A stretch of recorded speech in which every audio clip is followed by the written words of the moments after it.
Britain has a long history stretching back thousands of years. In every part at some point, a bloody or mysterious event has taken place. Murders, bloodthirsty revenge, plagues, punishment and folklore will make your flesh shudder in terror. This is Mysterious Britain, Tales of the Unknown.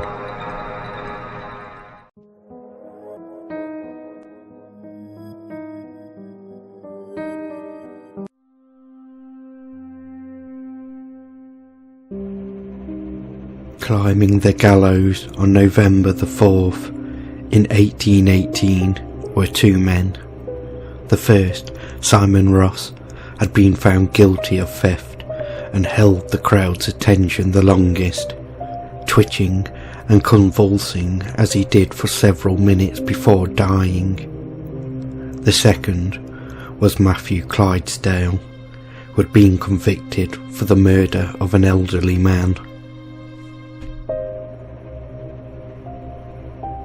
Clydesdale dropped like a stone, lifeless from the moment the rope tightened and yanked. After the hanging, the bodies were cut down, with Ross delivered to Ramshorn Cemetery in the merchant city, where he was buried in a pauper's grave. Clydesdale faced a different fate, and, it turned out, there was life left in this one. At that time, Glasgow was awash with stories of body snatchers, grave robbers, and the unnatural experiments that followed the excavations. Pouring fuel onto the fire was the publication of Mary Shelley's masterpiece, Frankenstein, 8 months earlier.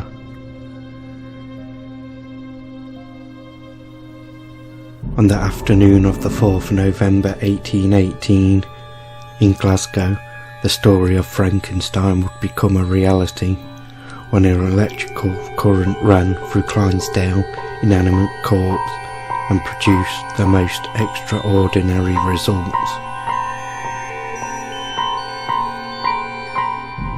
Conducting the experiment on the body up at the Old College on High Street were two of Glasgow University's brightest minds, Dr. Andrew Hall of Anderson Institution and Professor of Anatomy James Jeffrey.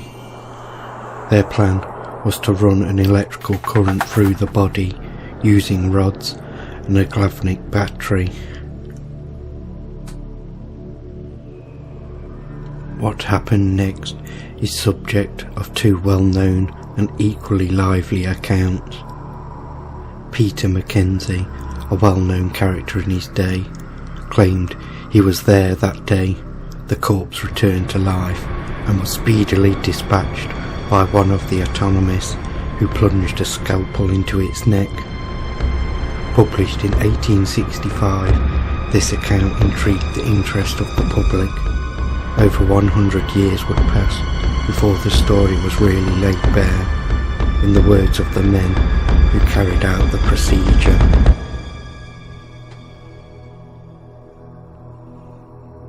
Written by a Dr. Fred Pattison in the 1980s, this account draws on the notes and diaries of the two professors who were clearly determined that day to raise the dead.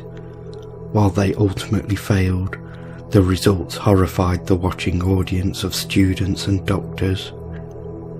When the electrical rods were inserted into Clydesdale's chest, according to Young, the success of it was truly wonderful. Full, nay, laborious breathing instantly commenced. The chest heaved and fell. The belly was protruded and again collapsed, with the retiring and collapsing diaphragm.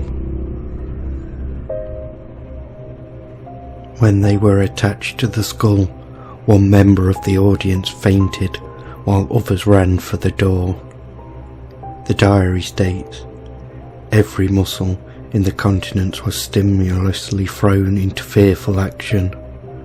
Rotor, rage, horror, despair, anguish, and ghastly smiles united the hideous expressions in the murderer's face. The new life was short-lived, although, as one researcher later highlighted, Yours notes told how 2 moistured brass knobs connected to the battery and placed on the skin over the pharetic nerve and the diaphragm could restore life.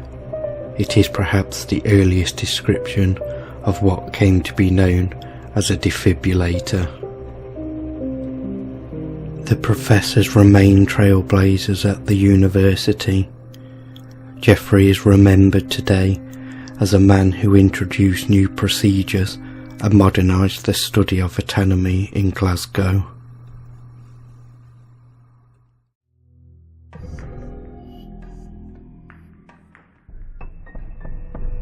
Francis Percy Toplis was an English criminal and impostor active during and after the First World War.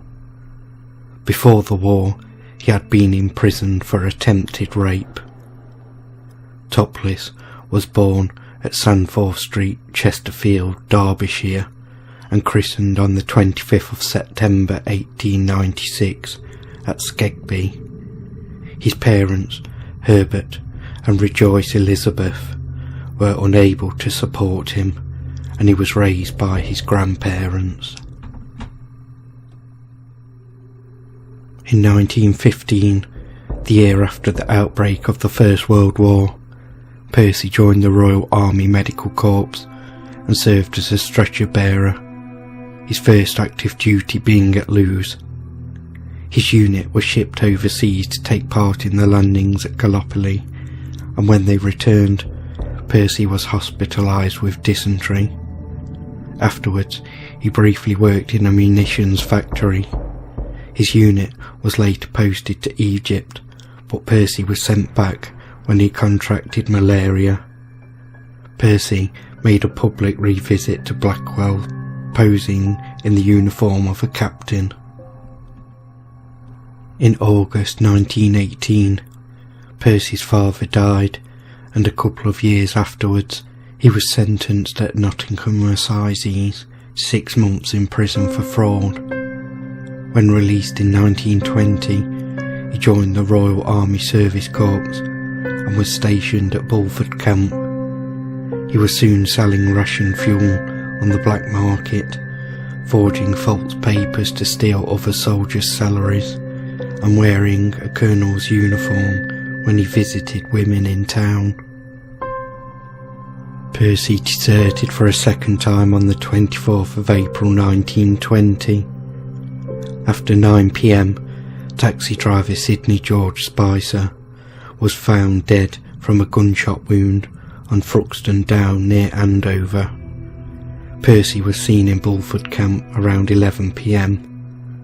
The inquest into Spicer's death took place in a barn on Thruxton Down. The jury returned a verdict of wilful murder by Percy Toplis. Percy fled from place to place, always staying one step ahead of the law, until on the 6th of June in Cumberland, Police Constable Alfred Fulton met and questioned a man in partial military dress, but let him go.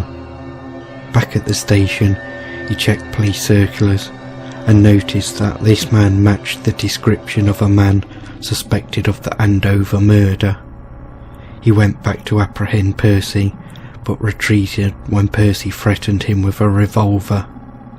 Inspector William Ritchie and Sergeant Robert Bertham joined Fulton, armed with revolvers, and had also disguised their uniforms. They set off by car to apprehend Percy, and were joined along the way by the Chief Constable's civilian son, Norman Parry, on his motorcycle. Parry was armed with an automatic pistol, which he had brought back on his return from service during the war. They saw Percy, but did not recognise him until they had passed him and were some yards down the road.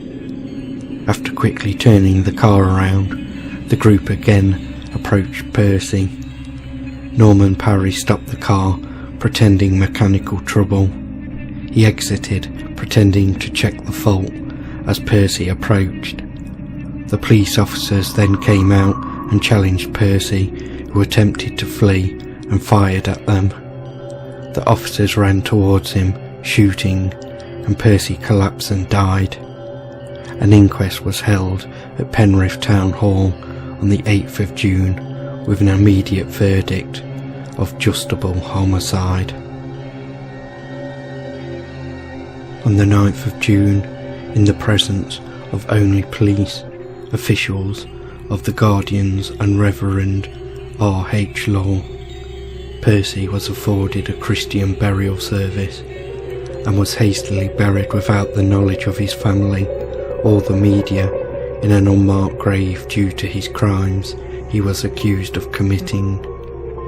Until recently, the location of the grave was unknown.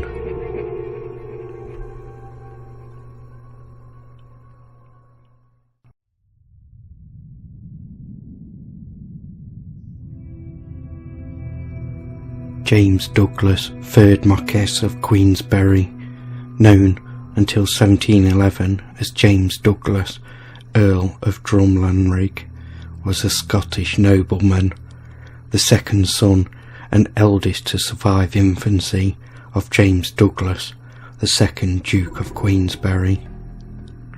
Stories describe him as an imbecile and violently insane. He was kept under lock and key from childhood at Queensberry House in Edinburgh, now part of the Scottish Parliament complex. It is reported that when the Act of Union was signed in 1707, the disruption from either the festivities or the riots resulted in his escape. James, then around 10 years old, slaughtered a servant in the house's kitchen, roasted him on a spit and began to eat him before he was discovered and apprehended. He was afterwards known as the cannibalistic idiot. A charter of Nostradamus had been made out for his father's titles, accepting the Marquessate of Queensberry in 1706 to remove James Douglas from the succession. James died on the 24th of January 1715, but his horrific crime will linger on, and he shall ever be known as the cannibalistic idiot.